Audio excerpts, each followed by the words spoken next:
welcome to this week's review of the latest episode of My Hero Academia Vigilantes, the anime, and this week we're reviewing the episode titled The Man Returns. And we kick off this review, as we always do in these reviews, by talking about the positives and the headline positives, all the big things I discuss over the course of this video. I like the humour that we got in the first half of this episode. I feel that the changes from the manga worked well, and I think that this episode covers a lot of ground reasonably successfully. I know that that last point feels like damning with faint praise, but it seems like every other review that I do of this series has some kind of point that feels like damning with faint praise. Before we get too far into the review, I will just say that I've strained my voice, so this video might run shorter than ones I've done more recently, and if I sound a little bit less animated, it's because my throat feels like it's on the brink of just developing into a full sore throat, and given how important my voice is for a lot of stuff that I do, I have to take things as easy as I possibly can do. And I'll just also say thank you for everyone that's been liking, subscribing, and so forth. It's very much appreciated. I will be reading comments out from the previous video towards the end of this video. Let me know what you thought about this particular episode of My Hero Academia Vigilantes in the comment section down below. With that said, let's get to the review itself and say that, like I say, I like the humour and just the joyous feeling that we had in that first half of this episode. I will just say is that this is one of those reviews where I will make a lot of heavy references to the manga, and I'll try to avoid that as much as possible, but we're getting to a point where a lot of the stuff we're seeing in the anime is stuff that I have the freshest memory of because I'll have done a review of the manga of that particular chapter relatively recently. But that first bit of the episode, when we have the mixer, I think works very well. I don't think it works quite to the same extent it does in the manga, because I think there's certain elements of it that feel missing for me, but I'll discuss them later. But there's still this great energy and humour to it. This is a great chance to just really play on our characters and just the almost absurdity of the situation itself.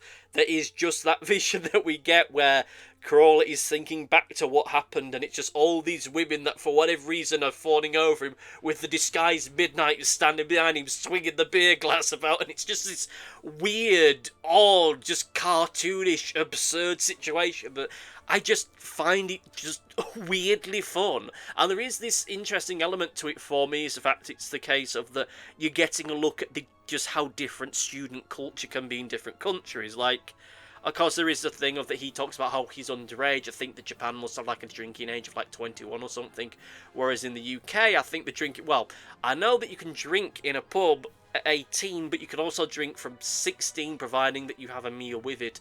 But I think you could actually drink from like 14 in a pub, but I'm not 100% sure. But with that said, you're not seeing 14, 15-year-olds going around getting drunk in a pub. Well, I mean, me and my friends do, but that's a whole other series of circumstances. But nonetheless, this is an episode that gave us an insight into just how different cultures in different parts of the world have their student culture. And this happened in the UK, everyone would be drunk and cheering and probably singing along to Oasis's one of 3 good songs he ever made, and generally just kind of pissing about for about half an hour or so before the monsters came out, which I suppose in a kind of way we end up getting with this as well. It's a lot of just bitching and backbiting from certain characters in this episode as to people getting too close to Crawler, all the while Crawler just, as he always does in situations like this throughout this series, just kind of sits there and lets the world just happen around him, which that's something we're definitely going to talk about when we get to the series review, or rather the season review. And let's be honest, it probably will be when we go through the whole series review at a later point, but this is an episode that just has this just weird energy about it in that first half of it. Weird, but at the same time it has just a mundanity to it that I just enjoy. Something that, as we've seen over the past few weeks or so, is how this massive criminal enterprise is built and how it is developed, that we're actually exploring aspects of it. I will admit that there are aspects of it that just don't make any sense as we get through into this episode, but at least in the here and now, it is good that we're seeing about how this distribution network works and how it's able to try and evade and get around the landscape of hero work and hero society at this particular point in history. That they're having to use stuff as elaborate as doing these mixers to get this stuff out there and to get their data, what have you, and then we're having to distribute it via frozen goods without the people that run the company knowing about all of it. It's stuff that is very mundane, very grounded, and that's what makes it work. I will just say, and this isn't necessarily a negative that I would put into the negatives, but the fact that we get towards the midway point of all the stuff with the mixers, or rather towards the end of the stuff with the mixers, when they're talking about, oh yeah, the bar that was selling all of this just disappeared, and that really fast delivery guy, he destroyed all the evidence of the crab distribution network. And I'm just thinking, no, that wouldn't be how that worked. You don't just up and vanish. A business doesn't just up and vanish. There would be a paper trail. Even if that paper trail just leads to shell companies and dead ends, there'd still be something. And given how short this time period has been, there'd still be stuff there. Like in a few episodes' time, I could understand them going, yeah, we really got into the nitty-gritty of all the financial stuff with that bar, and it turns out that, well, from a legal standpoint, no one owned it. It just existed. And I'd be willing to accept that. And the fact that, this weird fast guy deleted all the evidence, again, doesn't make sense, because there'd still be a paper trail. There'd still be a record of all these deliveries that have that one extra thing in it. Just deleting it off for a tablet computer doesn't then get rid of it from all the data banks and all the filing cabinets throughout the rest of this distribution network. But hey, we'll forget about that. That's not important. What's important, that Crawler, for whatever reason, just seems to have animal magnetism, despite the fact he's just intensely dweeby and bungling. Like, I can understand Popstep being the way that she is about all of this. This is her opportunity to try and get close to Crawler in a way that she hasn't been able to do so before, via the benefit of just basic costume work, and just how you get the really jealous one who, well, I'm going to be honest with you, in the manga, this whole little sequence of events is a lot creepier and a lot more disgusting, and I understand why they censored it as far as this episode is concerned for television. On the one hand, I'm really thankful for it, because this came out not too long after I finished my lunch, but at the same time, it does take an element of the grit away from it. I'm not going to say what that is, but by all means, go check out my manga review when we get to about this point. This point in the manga, then you'll get an idea as to just how weird and nasty certain elements of this particular story can be. Almost all the humour and energy and joy is found in that first half of it. There's a little bit later on when we get the train villain. We get the bit with the recycle hoppers just telling Crawler, just keep going around the block, Eraserhead will be here soon. That's just stupid absurdity of that situation. I just love that. I love elements of that. If we're going to show Crawler being kind of impotent as a vigilante, I want it to be shown in just more of a humorous way. In situations like that, I would have preferred it had they gone with the other train-themed villain, because that's one at least I recognise more, but nonetheless, it's good. It works for what it is. The humour in this episode is still strong, and there is, of course, that more dramatic element that comes around the midway point when we get Knuckle Duster going off to Hong Kong. Now, this is a good point to mention about how some of the ways that this has changed from the manga, and I think it works well. Now, I always try to avoid doing this, but this is one of those situations where I think that it has to at least be touched upon, is the fact that Knuckle Duster's trip to Hong Kong happens at a different point, relatively speaking, in the manga.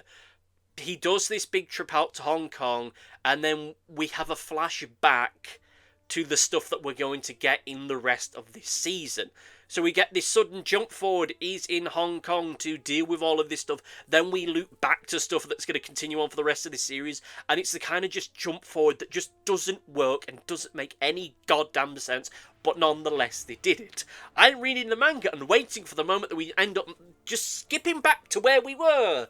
Whereas here it's done differently. This is just something that happens around this time period. And I think that that works better. There was zero good reason for there to be a jump forward than a jump back with any of this stuff. And it does make this series of events work a lot better.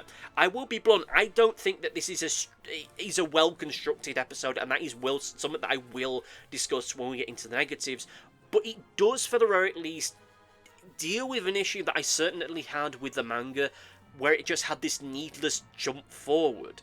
And this helps to create a timeline of events that just makes so much more sense and is a lot easier to talk about and to think about, rather than going, okay, so our hero went to Hong Kong, but now we're back to a point in the past where he didn't go to Hong Kong, and now this thing's happened, but actually that happened before that, but it's happening after this thing, but before that thing. Here, that isn't a problem. I'm grateful for that. We let you focus stuff in the meantime, in the moment, and that works well. I do question the logic of bringing forward the next storyline to the point where it's kicking off from next week, but we'll cross that bridge when we come to it. But I think, again, the changes were... Well, I do understand why they cut some of the more gross stuff from the mixer part of the episode, and how all of that was done feels a lot quicker than the rest of the episode, and relative to the rest of the episode, and relative to the manga. I get that, and I appreciate that to a certain degree, but this ends up making for an episode that feels a lot more feature complete than I think it otherwise would have been. And it does avoid a lot of the case of, okay, we flash back, we flash forward, or flashing back, flashing forward, as was the case before. And this all creates an episode which is able to cover a lot of ground reasonably successfully. Again, damning faint praise, but we have a series of events in this episode which take place over such a broad period of time that just the simple thing of, let's avoid doing the time skip thing and just have this be something that Knuckle Duster was doing elsewhere around this time period is fine by me. I'm not too keen on the fact that we are showing the hands to who he used to be so quickly. The fact that we are confirming that he was O'Clock in this moment doesn't work for me.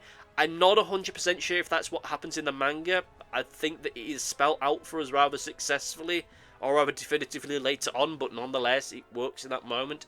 I like the scene that we do get with Knuckle Duster when he's in this shady distribution thing, and the fact this is just a smaller scale incident, that he's not going to some big elaborate drugs lab with all these big wacky characters. It's just, this is this one location, this is one part of it, this is somewhere he can get the information and then just deal with it. I'm fine with this. It works very well. I enjoy it. It covers all that ground very well because we have just so much stuff happening over the course of this episode, and it does it very well.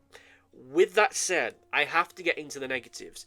And this is the weakest episode, I think, that we've had of Vigilantes this season thus far. And it's one of the weakest we've had in a very long time. The big issue that I had with Vigilantes when it first started was the whole issue that often comes when I've watched stuff that is anime, where it does feel like you're taking two very different episodes and smashing them together because you need to for the sake of the arithmetic of the season. The mathematics of this season dictate that it needs to be this number of episodes long, so that certain episodes are then going to have these smashed together to make this work. And this is an instance where that just doesn't work. It is not quite as stark as with the second episode of the first season, where it just all of a sudden pivots to everyone dicking around with the fake X-Men characters. But this week, it feels like a step back. Everything with the mixer, whilst is good in and of itself, it feels terribly short. In a way that, yes, reading it as a weekly manga does warp your perception of time somewhat, but it feels like it goes on longer in the manga in such a way that it makes Popstep feel like she's more of a focus in this, that she isn't just this sidekick, that it is more of an attempt to explore her and her feelings for Crawler more so than we got in this particular episode. And it leaves us in a position as well where Crawler feels himself like he's less of a focus in this series of events. Yes, the whole thing of everyone just falling in love with him, trying to impress him, is goofy and silly, but it just feels like it's just a gag, and there's nothing else here. And his presence in all of this feels largely incidental, and that's due in no small part due to the fact that Popstep, like I say, feels like she's just such a... doesn't have much of a focus here. Yes, you can only do so much of the will they, won't they through the course of this series and the course of this season, but that's still an aspect of that. That's still something that underpins the drama and the tension of that scene and some of the comedy of that scene, and here they don't really build on that at all. This is a series of events. This is a scene where very early on into them getting to the mixer, we know who the bad one is. We know what's going on with them and why they're doing it. Well, why they end up reacting in the way that they do. But it just feels very wonky. I will be blunt, I don't think you could have done an entire episode just focused on the Mixer stuff. I just don't think there's enough material there to make it that, but I think that there's just certain elements of it that needed elaborating upon. I think the fact that this is a scene where this is the closest that Popstep has gotten to trying to be with Crawler in the way that she wants to be, and just the sheer goofiness of him not picking up on the clues on it, and just the sheer baffling stupidity of him and just the wackiness that develops in that scene is stuff that isn't dwelt upon, or really built out to the extent that it would be, even within that time frame. It doesn't work for me, and it just gets really weird by the fact that we have just such a very goofy, very silly, very daft first half that then starts to pivot into the harder police procedural stuff, which, again, like I say, there are elements of it that don't make sense, but I'm willing to suspend my willing disbelief as far as that's concerned. But from there, you then start pivoting into the harder stuff with Knuckle Duster, which is its whole other thing. Even without knowing what I know from the manga, it is just such a weird transition to go from the Mixer stuff, which is goofy, silly and light-hearted, to the harder stuff with him and the hot stuff in Hong Kong and the stuff with his daughter. I will just say, to kind of, in a weird kind of way, pivot back to the positives for a moment, I did like the scene that we did get with the Spike villain and with his daughter. I enjoyed that whole sequence of events. There was a humour to it, there was character to it, it was sweet, it was good, it was warm, it had an energy to it that the rest of this episode just didn't have, and it is an element of this episode that works brilliantly well. And had this been an episode that was just focused on the man returns and all that entails, that would have worked a lot better for me. But it's this weird contrast between this goofier stuff that we get in the first half and this heavier stuff that we get into the second half, which is then christened and crowned by this even goofier stuff in the final section of it. It just feels like it's just this odd shifting and changing of events that don't quite hang together for me. Two very different plot points, one of which doesn't really feel like it's there at all, and the other one that doesn't feel like it just works relative to its proximity with the other one. It just doesn't quite work for me. Which is a shame, because I do think this episode is solid. I do think it is good, and whilst there is a slight uncanniness that the change in the order of events here, I still think those changes are for the best. With that said, and as we are pivoting into more positive notes, we will go to the overview. I do think this is a solid episode, but it feels weak, and just weak relative to everything else. Like I say, this is the weakest of this season thus far, and if this is the weakest outright of this season thus far, that's fine, because it's still a solid episode. There are elements of it I do like. I do like the scene where the Spike villain and Knuckle Duster's daughter are there talking, and they're playing guitar, and I like the insight into the Spike villain's character, and seeing a different side of him that we haven't seen before. I do like the stuff with the mix, I just think it maybe needed to go on a little bit better, or had a greater focus on just Pop in that whole series of events. Or just spend a little bit more time setting this up and why they're there. I think that, yes, it can do without getting as gross as it did in the manga, but there's still a grit that feels like it's missing from there. Particularly when you bear in mind just how gritty things get thereafter when Knuckle Duster goes off to Hong Kong to deal with this part of this drug empire. It's not a terrible episode by any stretch or means of the imagination, but it is one of these situations where it just feels like it is the case of that these are two very separate parts of the manga which have been put together, and it doesn't feel like either of them get the necessary focus to make them build out. This feels like you should have either found a way in just having an episode where the Mixer stuff was the climax of it, maybe in the second half of the episode, mixing some of the stuff that has been cut from before this to just build things out. Then when you get into the Man Return stuff in the next week, that's when you pivot into harder stuff. Or look, this is an episode that's called The Man Returns, right? So that was always going to be the focus of it. That was always going to be the interest of it, right? That was always going to be the thing of this episode. So anything else that came before that almost feels like it's sacrificial. So with that in mind, if you're going to have something that's sacrificial, why would you pick something that is ultimately tied very closely to the character arc of another character? this whole stuff with the mixer, whilst it's not a major moment in the life story of this character, nonetheless it is something that gives us insight into Popstep's feelings towards Crawler, but it isn't really elaborated upon or dealt with to the level that I think it needed to for the sake of this episode. And also the fact you just say The Man Returns as this episode's title, it gives away the fact that Knuckle Duster's coming back, which, to be fair, the trailer for this season did as well. Which, whatever, I suppose is something to talk about in the season-long review. But between then and now, let's get into Comment Corner! It's time for Comment Corner, comments from the previous episode, the one called Rational Man, or A Rational Man I should say. Our first comment comes from Big X1 who says, I like the episode, whilst it oddly feels like filler despite everything, it is still good, but not as good as what will come next. Thank you for your comment, I hope you did enjoy this episode, even though I do admit I have mixed feelings on it, but it is what it is. We next have Jack-O-Lantern who says, I'm enjoying this season thus far, can't wait for the next episode and the return of a certain character, thank you, and also I hope this episode does work for you. I will say is that everything that we get with Knuckle Duster and his family, everything to do with him is great.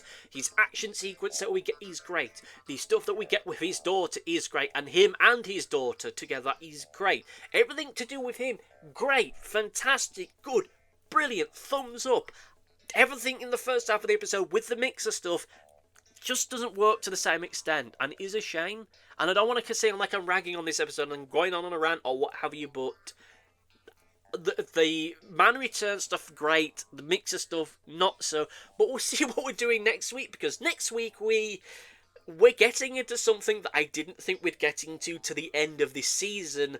So we'll see where it goes, and it does mean that I'm going to have to spend the time over the next few days just binge reading the rest of that story arc, because I haven't read that far. I didn't get that far with the manga. So we'll see where it all goes. Thank you all for listening. Thank you all for watching. Leave comments and what have you. Thank you and goodbye.